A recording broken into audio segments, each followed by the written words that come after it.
തണുപ്പ് കാലം വരെയാണ്, ഭയങ്കര തണുപ്പാണ്. തണുപ്പ് വരുമ്പോൾ സാധാരണഗതി പല്ലിനൊക്കെ ഇച്ചിരി പണിയൊക്കെ വരാറുണ്ട്. അപ്പോൾ തണുപ്പ് വരുന്നു എന്ന് ഓർത്തുകൊണ്ട് നിങ്ങൾ പേടിക്കേണ്ട കാര്യമൊന്നുമില്ല. പല്ലിനൊക്കെ പ്രോബ്ലം ഉണ്ടോ എന്ന് നോക്കുക. ഒന്ന്, പുളിപ്പ് കൂടുതൽ വരാനുള്ള സാധ്യതയാണ്. തണുപ്പ് കാലമാണ്. കഴിഞ്ഞ ദിവസം ഒരു പുള്ളിക്കാരി എന്നാണ് ക്രൂയിസിന് പോയി കഴിഞ്ഞിട്ട് പല്ലുവേദന കാരണം മുറിയിലിരുന്ന് കരഞ്ഞുകൊണ്ടിരുന്നെന്ന് പറഞ്ഞാൽ അവർക്കൊന്നും കാണാൻ പറ്റില്ലെന്ന് പറഞ്ഞാൽ അവർ ഒരു പരിപാടിക്കും പോയില്ല. ക്രൂയിസിന് പോയിട്ട് മുറിക്കകത്തിരുന്ന് മരുന്നും കഴിച്ച് കിടന്നുറങ്ങുക ചെയ്ത്. അതുകൊണ്ട് അതിനൊക്കെ മുമ്പ് ഒരു കാര്യം ചെയ്യും. ക്രൂയിസ് പോവുക, അല്ലെങ്കിൽ നിങ്ങളുടെ തണുപ്പുള്ള രാജ്യത്ത് പോവുക, അല്ലെങ്കിൽ വേണ്ട നിങ്ങൾ തണുപ്പത്ത് ക്രിസ്മസ് കാരോൾ പാടാൻ പോവുകയാണെങ്കിൽ പോലും നിങ്ങളൊന്ന് ശ്രദ്ധിക്കുക. അതിന് മുമ്പ് പല്ലൊക്കെ ഒന്ന് ചെക്ക് ചെയ്യുക. അല്ലെങ്കിൽ കാരോളിന് പോകാൻ വേണ്ടി പകുതി ചെല്ലുമ്പോൾ ഇനി അതിന് മരുന്നെല്ലാം വീട്ടിൽ കൂടെ അന്വേഷിച്ച് നടക്കണമൊക്കെ മോശമല്ലേ. അതുകൊണ്ട് ഒരു പല്ല് ഡോക്ടറെ കാണുക. അത് കഴിഞ്ഞിട്ട് പല്ലിന് പുളിപ്പുണ്ടോ എന്ന് നോക്കുക. പല്ലിന് വേദനയുണ്ടെങ്കിൽ അതൊക്കെ ചികിത്സിക്കുക. വേദനയുള്ള പല്ല് റൂട്ട് കനാൽ ചെയ്യുക. പുളിപ്പ് കൂടുതലുള്ളതൊക്കെ അടച്ചു വയ്ക്കുക.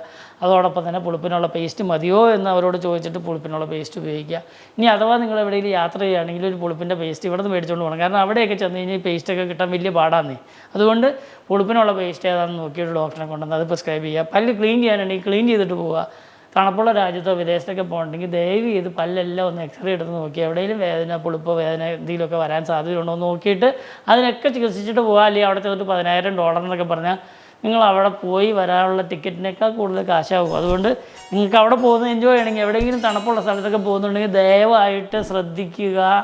പല്ലിൻ്റെ ചികിത്സ എല്ലാം ചെയ്തിട്ട് പോയാൽ മതി. അടുത്തുള്ള ഏതെങ്കിലും പല്ല് ഡോക്ടറെ ഒന്ന് പോയി കാണുക. എന്നിട്ട് അത് ശരിയാക്കുക. ഞാൻ പല്ല് ഡോക്ടറെ ഫോളോ ചെയ്യാനും സബ്സ്ക്രൈബ് ചെയ്യാനും മറക്കരുത്.